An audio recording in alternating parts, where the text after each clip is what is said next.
bon, les choses se précipitent un peu, mais on a quand même un président de la République qui tient sa parole, qui est le premier personnage important qui accorde justement de l'importance au Mont Blanc, à sa problématique et au fait qu'il est urgent de mettre en place des mesures. C'est une urgence sanitaire, ça ne se voit pas, c'est sous la glace, sous la neige, mais il est urgent effectivement de cesser cette situation où cette montagne qui doit faire briller normalement la France et l'Europe est un peu plus bafouée chaque été. Donc Claude Bartolone, ancien ministre et ancien président de l'Assemblée nationale que j'ai rencontré à Paris, m'avait dit qu'il viendrait sur le territoire de Saint-Gervais pour justement apporter son soutien, donc il est venu. Il est aussi fait partie des proches du président Macron, donc ça a permis de créer des liens et puis aussi d'aller plus vite. Et donc j'ai été invité à l'occasion du congrès des maires à Paris.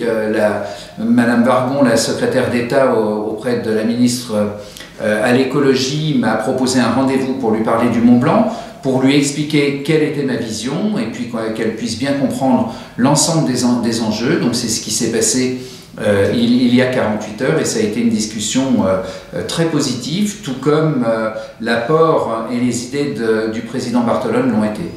Donc quels sont vos souhaits pour ce territoire? Mais je crois qu'aujourd'hui le déclic et la marche, elle est franchie.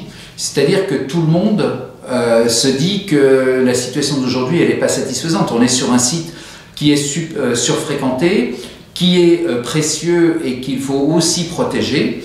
Et donc, qu'est-ce qui manque à la disposition des maires, déjà, et puis à la disposition du PGHM, par exemple, ou de la Brigade Blanche quand on fait des contrôles, ben, c'est effectivement un contexte réglementaire. Ce sont des textes qui vont dire effectivement ce qu'on peut faire dans la montagne, ce qu'on peut faire au Mont Blanc, quelles sont les activités qui sont acceptées, et puis quels sont les risques que prennent ceux qui ne veulent pas respecter effectivement ces indications, et donc quelles sont les sanctions qu'ils encourent. Parce que la très grande majorité des alpinistes respectent les choses. Et malheureusement, on est obligé de faire des textes pour une extrême minorité.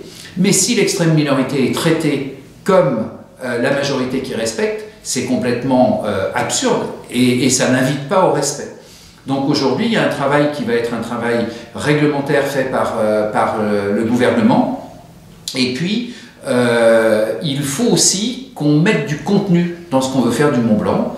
Et on ne fera pas la même chose du Mont Blanc dans la vallée de Chamonix, dans la vallée de Saint-Gervais, parce que, comme je l'ai expliqué à Madame la Ministre, c'est microscopique l'analyse. Et il faut justement sortir de ces visions globales, de dire voilà, pour le Mont Blanc je veux ça. C'est pas pour le Mont Blanc je veux ça. La surfréquentation de la voie, elle est Saint-Gervais aujourd'hui, elle n'est pas chamoniarde, elle n'est pas italienne si on parle du Mont Blanc à l'international, elle est Saint-Gervais. Donc il y a un problème à Saint-Gervais qu'on ne retrouvera pas à Chamonix. Par contre, à Chamonix, il y a d'autres problèmes et il appartient bien évidemment au maire de Chamonix d'aller indiquer quelles sont les particularités et sa vision des choses pour qu'on ait une réglementation adaptée et un contenu.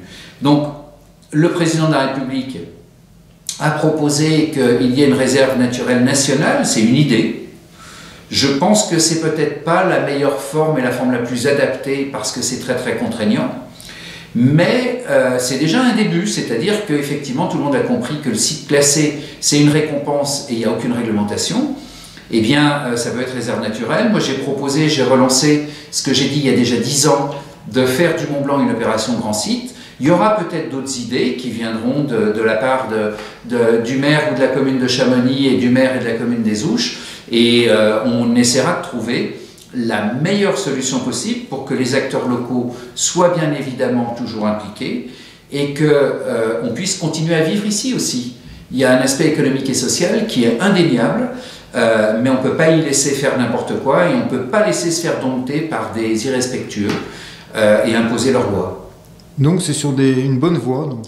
C'est une très bonne voie et le président de la République a pris les choses très au sérieux.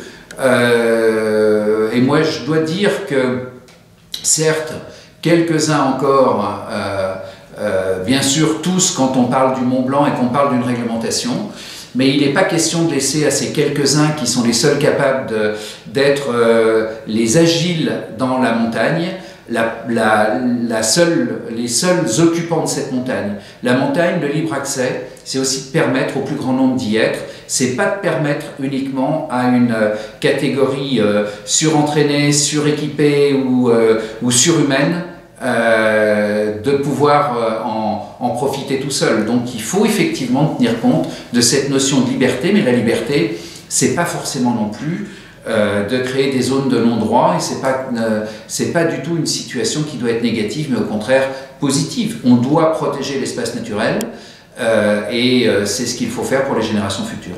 Une opération grand site pourrait être effective dans combien de temps si tout avance normalement? Ce sont des opérations qui prennent quand même, à mon avis, environ 2 mois, mais là il y a une vraie volonté. Il y a, la direction régionale de l'environnement est aussi favorable à ce qu'on trouve cette réglementation, donc on est en train de franchir chacune des marches et chacun des obstacles, et je crois qu'on parle maintenant le même langage. Et tout le monde a bien compris, même si c'est pour moi, il aurait fallu le faire il y a 10 ans, tout le monde a bien compris que maintenant c'était vraiment une urgence sanitaire et que le Mont Blanc et notre milieu naturel est en péril et il faut qu'on arrête cette surconsommation.